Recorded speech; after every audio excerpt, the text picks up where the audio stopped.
So I'm not good at streaming or anything. I don't do this. I'm not good at being vulnerable. Not good at being transparent. I've been called calculated. I was taught to think, a few steps ahead and shit like that. So, trying not to think, trying to be just real and genuine as I'm talking. What I'm going through right now is, I think God's calling me. I think God's calling a lot of people, which is the crazy part. I've been struggling the last 2 weeks to just drop everything and be more religious and giving myself to God. And a buddy of mine reached out to me just checking in. And I told him how corny I felt to even say it. And he said he's in the same place. And then that same day, Gideon drops that he's in that same place. Not to say that I'm similar to Gideon or anything like that. Just feels like a lot of people are getting called. Sean Grant, a comedian, is doing his own spiritual thing on YouTube. Not that it's about YouTube. It's just I'm seeing people do it. And it does get easier when you see people, especially when it's something you've been struggling with. I think that's where a lot of movements have grown rapidly, is because people have been vulnerably sharing what they're feeling. And the religious movement is one that's a little bit of a mockery right now, just because of the current culture and climate that we're in. Traditional values are made fun of, but I've always had them, and I really need to get back and get right with them. So I notice I'm leaking as I'm talking, which is disgusting. I look disgusting.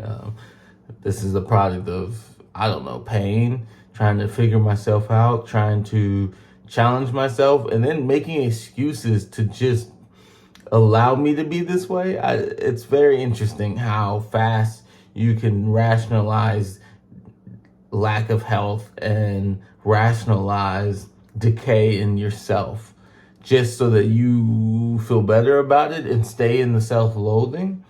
I don't know. I'm sitting here trying to work, and I'm good at what I do, so that's not a problem. It's a little part-time gig, but I don't know. It's just becoming apparent. I need to give myself to God wholeheartedly. I have a new church home. The church home has a great community, and they're constantly reaching out, which is beautiful.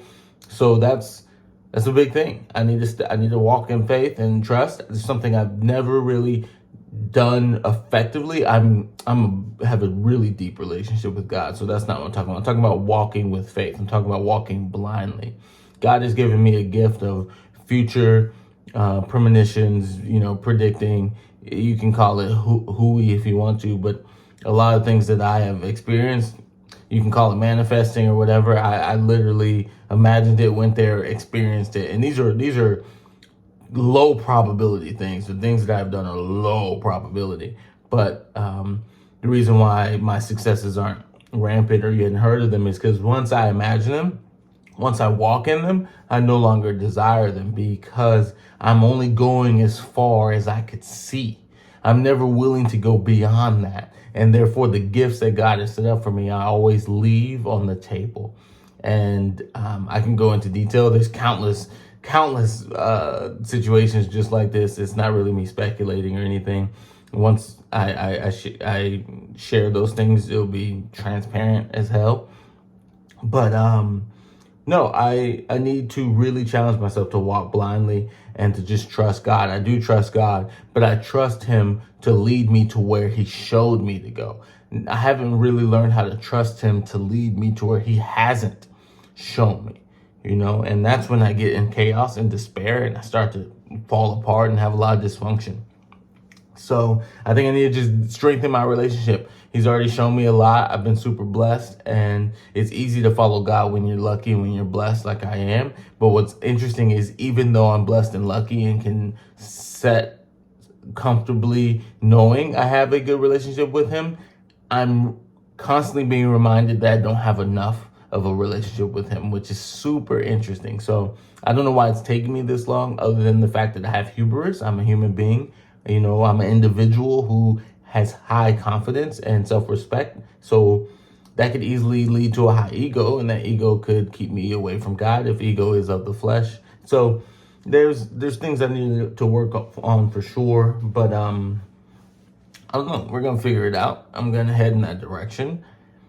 My current aesthetic is, the way I convinced myself was, I wanted to create a character. A lot of comedians have characters, and I've never really been good at being other than normal. My character has consistently been very traditional, very normal. And it's not really funny to see someone that looks like they fit in everywhere they go, good looking, married, happy.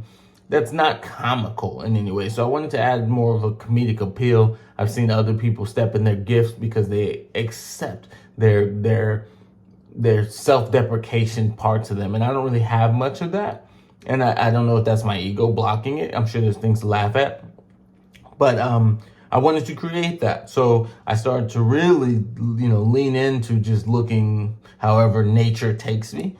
And maybe that's a comedic thing as I'm struggling with this nature versus nurture, or this nature versus spiritual religion, worldliness, flesh versus spirituality. So that could be a comedic character right there. But this is, how my hair naturally looks now. This is how my face naturally looks unkept, right? And just kind of grows. So I really want to step into that and make that funny. But at the same time, that means I am convincing myself to not take care of myself and to not treat my body like a temple.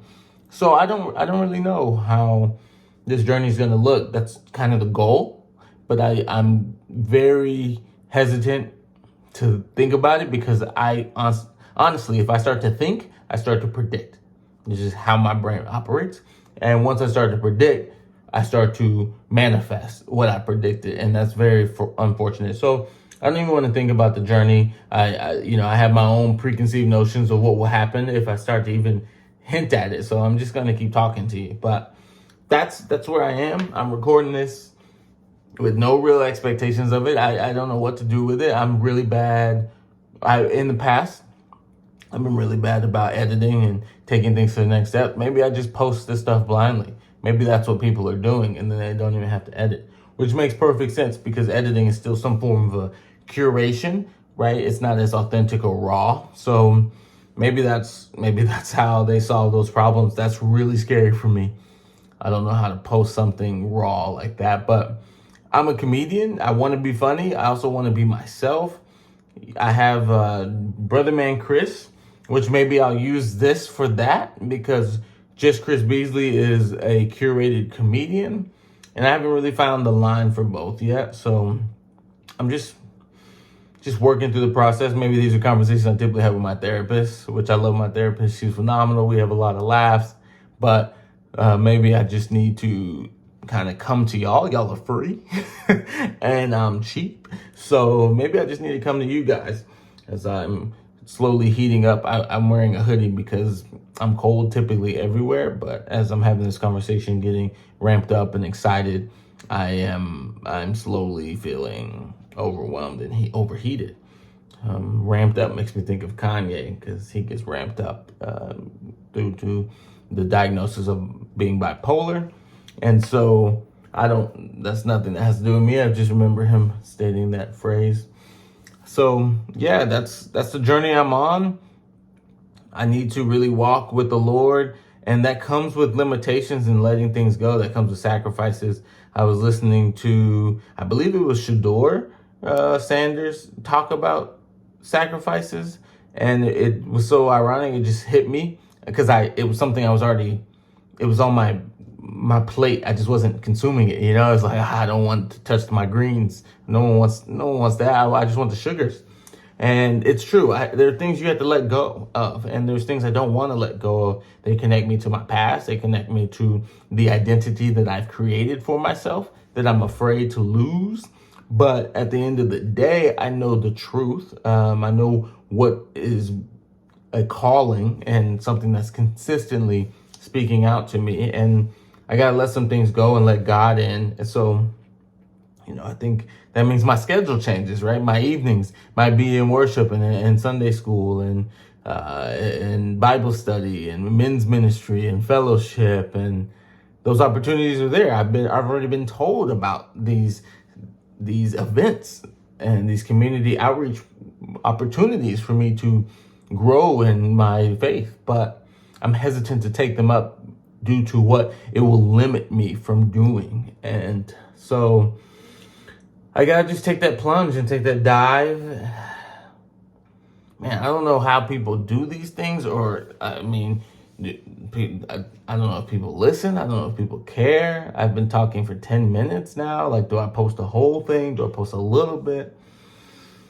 I don't really know, but I think I'm just pontificating and blabbering on and meandering, as as I've been trying to look more homeless, and meander more, right, and just look lost as I am.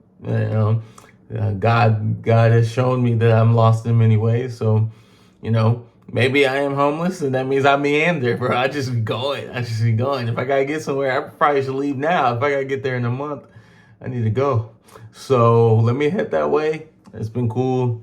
Just kind of trying to be real vulnerable and raw. It's a bad look, bro. Look at you. You look rough, bro. Why? Bro, go back to the Instagram, man. Let me get a fade and come back on here and be like, oh, God is the truth. It worked. We'll see how this goes, yo.